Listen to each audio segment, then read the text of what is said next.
What's up, guys? Coach Mike here, taking you through a submax effort deadlift day in conjugish.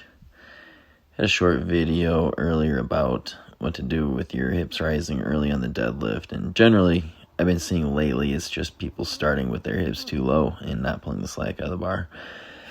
But as we move along here, belt squats were next for the day, using the same shoes and same stance as my SUMO.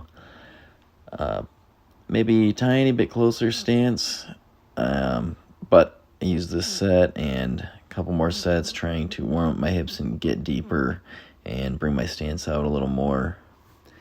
Probably see, I did like the same weight there. Could actually touch the ground on this set. There we go. So felt better about that. Moving along, adding some weight, and this was basically strength training for the quad tendon in that position, with my feet in the same position as the SUMO.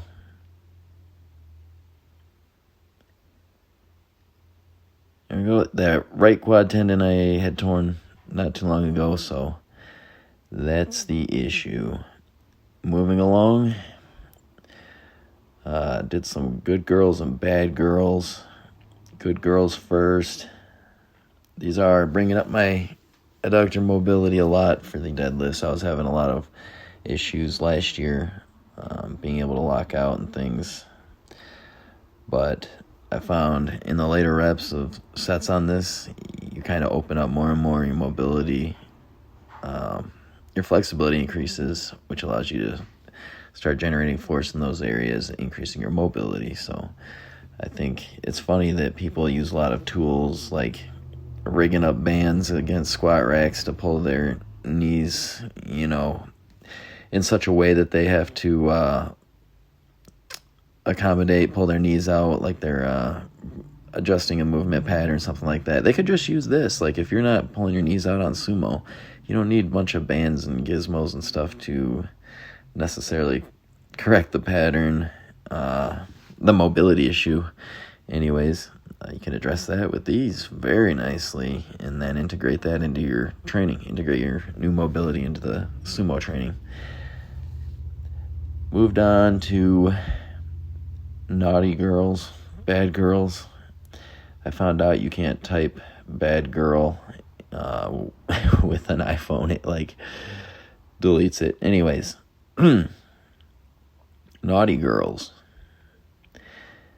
And these actually really do light up my glute med.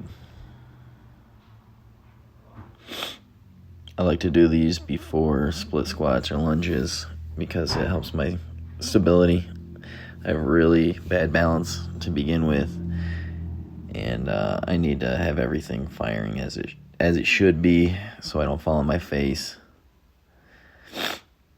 On these, I do like putting my hands on the sides of my knees to increase the range of motion. I don't know if you noticed that earlier. I had my hands flat in there and then remembered to make a fist. It would be nice if I had some little blocks to put in there. I might bring some next time. I think I just recorded one side of these split squats. Not holding much weight, obviously, but you can see it's enough trouble for me. I didn't get a lot of quad volume in prior to this, so the additional adductor volume that I got with the good girls and the additional quad volume I get with these, I feel like I'm covered there. And this is just more metabolic type training. Get some hypertrophy through metabolites, not tension necessarily. And these are hard enough, I could not do more than 30 reps with this weight. So if you're reaching fatigue, you'll be fine. I really like the seated leg curl because I get a really full extension that I don't get on lying leg curls. And doing back raises all the time is not always an option, depending on your back fatigue, lower back fatigue. Spinal erectors are very hard. It's like your axial loading and your spinal erector fatigue, you do have to keep track of it separately than the cumulative fatigue for the rest of your body. And it's just a lot easier to do hamstring work that's more isolated if you're trying to up the volume. So this is one of those movements where I just really like the machine. I think this was like a myoset.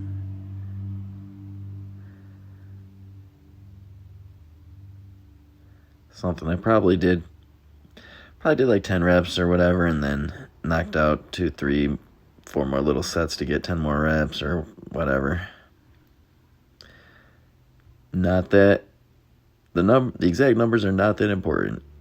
Get yourself near failure. Fatigue the muscle fibers. You tapped into your fast twitch muscle fibers. I don't like that. It's all on a spectrum. I don't like classifying them like that, but fatigue your motor units all the way up to the high threshold motor units. Get them within an inch of puking, and then wait long enough for metabolites to clear and get cranking again. And this way, it's not completely metabolic training. You're actually getting some high threshold motor unit training in there. It's hard for me tripping up over this lingo changing over the last 15, 20 years. There used to be very, very discrete, different muscle fiber types in the literature, and there was like 3 types, and now we talk about it on a spectrum, and it kind of makes sense. These reverse hypers, I did a set pretty strict. I don't know, it's more an internal feel of anything, but I did a sloppy set after. I'm not sure which one this was. That's it.